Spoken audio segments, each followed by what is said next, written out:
السلام علیکم۔ نہایت ہی پیارا ایک خواب ہے۔ نبی کریم صلی اللہ علیہ وسلم نے ہمیں یہ پیغام دیا خواب کے ذریعے۔ آپ علیہ السلام کو خواب آیا اور ہمارے لیے یہ شریعت بن گئی، کیونکہ انبیاء کا جو خواب ہوتا ہے وہ وہی ہوتا ہے۔ نبی کریم صلی اللہ علیہ وسلم ارشاد فرماتے ہیں کہ میں نے خواب کے اندر مسواک کی، میں مسواک کر رہا تھا تو دو آدمی جو ہے خواب کے اندر میرے پاس آئے، ایک چھوٹا تھا ایک بڑا تھا۔ تو میں نے کیا کیا، میں نے چھوٹے کو جو ہے وہ مسواک پکڑا دی، تو مجھے کہا گیا کہ آپ بڑے کو مسواک دیں۔ تو اس کی تعبیر رسول اللہ صلی اللہ علیہ وسلم کی حدیث سامنے رکھیں تو اس کی تعبیر یہ ہے کہ آپ علیہ السلام نے ہمیں ادب سکھایا ہے، اور آپ علیہ السلام کا خواب جو ہے وہ وہی ہے اور ہمارے تک پیغام پہنچا ہے، اور ہم نے جو عمل کرنا ہے وہ ہمارے لیے نبی کی شریعت ہوتی ہے۔ تو اس حدیث سے آپ علیہ السلام کی اور اس خواب سے پتہ یہ چلتا ہے آپ علیہ السلام نے ادب سکھایا ہے، بڑے کا ادب، چھوٹے کا احترام۔ آپ علیہ السلام بڑوں سے بھی محبت کرتے، چھوٹوں سے بھی محبت کرتے، بڑوں کا بھی ادب کرتے، چھوٹوں سے بھی جو ہے پیار کرتے، محبت کرتے۔ لیکن آپ علیہ السلام نے کچھ طریقہ کار بتائے ہیں نا۔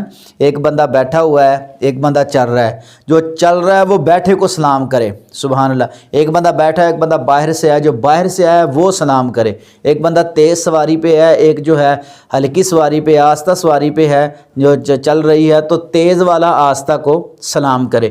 اور ایک اس میں اہم مسئلہ یہ بھی سن لیں، جس طرح بعض لوگ ہوتے ہیں سلام ہاتھ کے ساتھ کر دیتے ہیں، تو اس بات کا خیال رکھیں کہ یہ یہودیوں کا طریقہ ہے، اس طرح ہاتھ جو ہے وہ کر دینا۔ ہاں، ہاتھ کرنے میں کوئی حرج نہیں، لیکن آپ ساتھ سلام کے، مثال کے طور پہ ایک بندہ کافی دور ہے، آپ کو نظر آ رہا ہے، تو آپ کی آواز اس تک نہیں جا رہی،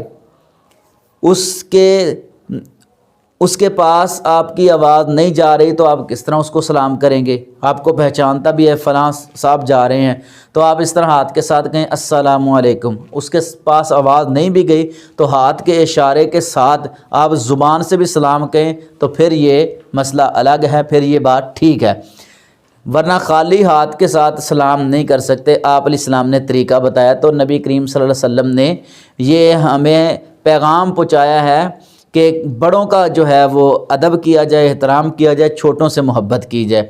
جو بڑوں کا ادب و احترام نہیں کرتا، جو چھوٹوں سے شفقت نہیں کرتا، وہ ہم میں سے نہیں ہے۔ تو پتہ یہ چلا کہ خواب کے ذریعے آپ علیہ السلام نے کتنا پیارا اور اہم مسئلہ ہم تک پہنچایا ہے نبی کریم صلی اللہ علیہ وسلم نے۔ تو کوشش کیا کریں کہ چھوٹوں سے شفقت کریں، اور ہمارے استاد تھے اکثر کہا کرتے تھے کہ بڑوں سے جو ہے پیار محبت اس لیے کیا کرو، احترام اس لیے کیا کرو کہ بڑوں کی جو نیکیاں زیادہ ہیں، اور چھوٹے بچے جو ہیں ان سے محبت اس لیے کیا کرو کہ ان کے گناہ ہی نہیں ہیں، سبحان اللہ، ان کے گناہ کم ہیں، ان کی نیکیاں زیادہ ہیں۔ اکڑے ہوئے سر سے تکبر کا اظہار ہوتا ہے، جھکا ہوتا ہے وہی سر جو باوقار ہوتا ہے۔ کبھی کسی پھلدار درخت کا نظارہ تو بھی کر لینا، جھکا ہوتا ہے وہی شجر جو پھلدار ہوتا ہے۔ آپ علیہ السلام نے کتنا پیارا یہ مسئلہ ہمیں خواب کے ذریعے سمجھایا ہے۔ اللہ ہمیں عمل کی توفیق عطا فرمائے، آمین ثم آمین۔